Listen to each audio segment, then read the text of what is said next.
Hi and welcome back. In today's video, I'm gonna guide you how you can transfer large files from one device to another device using your internet, that too much more faster and absolutely free. So let's start our video. First, you need to go to Play Store or App Store, download and install this application which is called Blyph. Once you do so, tap on Open the application. The application will ask you to sign in using your email address. It is pretty easy to create an account. Once you do so, then tap on Send to Other People. Here you need to search the email address of the person that you want to send the file to.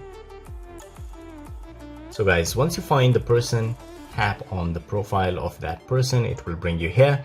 Here you can select a photo or video files. You can access to your camera as well. You can send audio files as well. So in this case, I will choose a video just to demonstrate. If you need to select the file, just like that, tap on Add, and a notification will be sent to the other device. The person need to accept that, and the file transfer will start in seconds. And the file will be transferred much more faster than other applications which allow you to transfer files the same way. So guys, if you like the video, don't forget to subscribe. I will see you in the next video. Till then, take care.